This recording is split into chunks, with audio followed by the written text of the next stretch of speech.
Halo, saya dengan Dr. Nini dari Stefanus Clinic. Saat ini saya akan menjawab pertanyaan bagaimana cara memilih skincare yang tepat.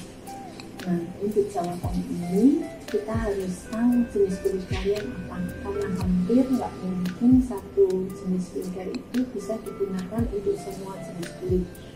Untuk itu lebih baik kita tahu ya, kalian harus tahu jenis kulit kalian itu apa.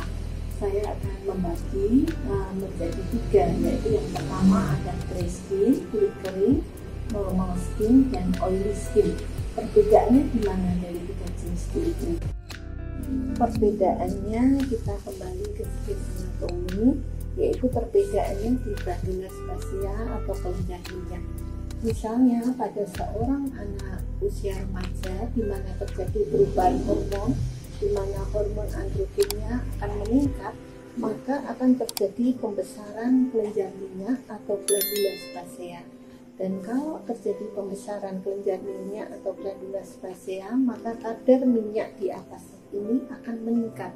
Akibatnya karena minyaknya banyak, maka pori-porinya akan membesar dan kulit bagian luar akan tampak lebih glossy atau mengkilat. Itu adalah tanda bahwa kalian itu kulitnya menjadi oily.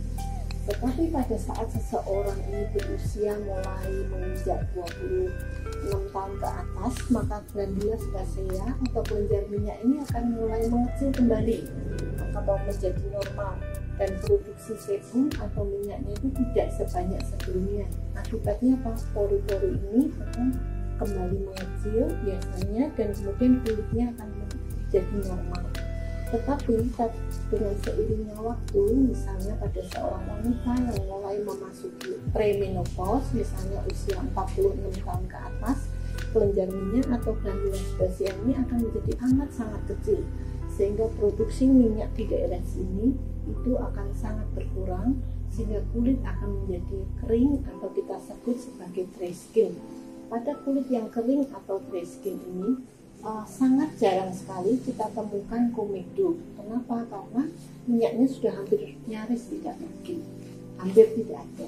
Jadi pemilihan skincare ini tergantung dari jenis kulit kalian. Misalnya untuk kulit yang berminyak atau oily, untuk pembersihnya kita bisa memilih sabun yang seperti ini, yang ada kandungan BHA-nya dan yang berfungsi sebagai komedo lipid. Karena pada saat produksi sebum banyak dan kemudian sel-sel kulit mati di daerah situ, daerah bagian luar kulitnya itu menumpuk, maka cenderung terbentuk komedo, baik berbentuk blackhead maupun whitehead. Dan sabun yang mengandung BHA dan ada sebum kontrol seperti ini akan sangat bagus, sehingga akan mengurangi komedo maupun sebum di daerah bagian luar. Tetapi pada saat yang kulit yang normal atau cenderung kering, tentunya kita sudah tidak boleh lagi menggunakan sabun seperti itu. Kita memilih sabun dengan kandungan pH-nya tinggi. Jadi pH atau polyhydroxy acid ini yang akan menjaga supaya kulitnya itu tetap normal, tidak akan kering dan juga tidak berminyak. Jadi moisturizing di kulit di bagian luar itu tetap dijaga.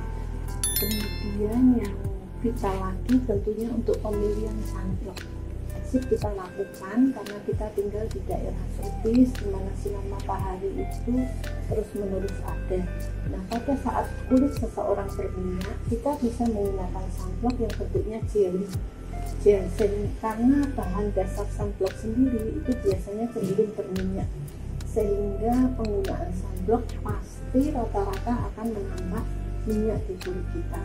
Dengan kita menggunakan bentuk jelly akan mengurangi kadar minyak di kulit wajah kita. Tetapi pada saat kulit seseorang itu sudah mulai normal atau kering, kita bisa memilih yang bahannya itu bukan jelly lagi, tetapi kita bisa menggunakan bahannya krim, sehingga moisturizing di kulit kita tetap terjaga. Berapa SPF yang kita sebaiknya pakai? Jadi tergantung dari aktivitas kalian. Kalau aktivitas kalian banyak di luar ruangan, tentunya kita sebaiknya menggunakan SPF yang tinggi. Tetapi yang patut menjadi pertimbangan kita, bahwa makin tinggi SPF yang kalian gunakan, tentunya efek sampingnya itu makin besar karena bahan dasar untuk membuat sunblock itu cenderung untuk berminyak. Jadi semakin tinggi SPF yang kita berikan pasti makin berminyak. Sedangkan bedanya bisa mengatasi sinar mataharinya itu nggak banyak. Misalnya dengan SPF 30 kita bisa mengatasi sinar matahari itu sampai 97%. Sedangkan SPF 50 itu cuma 98%. Jadi hanya beda 1%, tetapi efek samping dari SPF yang tinggi itu patut menjadi pertimbangan kita karena bedanya tidak 1%, tetapi pasti sifat krimnya menjadi lebih berminyak. Kemudian kalau untuk badan kita bisa menggunakan yang bentuk lotion. Nah, bentuk lotion ini bagus karena untuk badan itu lebih cocok dibandingkan bentuk krim. Jadi sahabat ibu kami pastikan kalau produk skincare yang kalian berikan itu aman dan tidak merusak kulit kalian.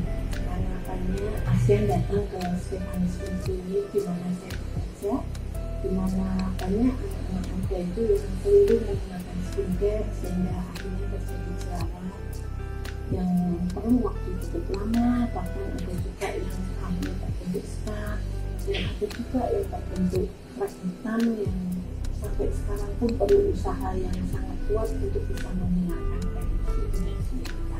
Apalagi penggunaan merkuri jangka panjang itu rata-rata pasti akan menimbulkan rak hitam di kulit kita. Thank you for watching this video. If you like, you can subscribe and like the video. Dan kalau kalian punya pertanyaan, kalian bisa tuliskan di kolom komentar.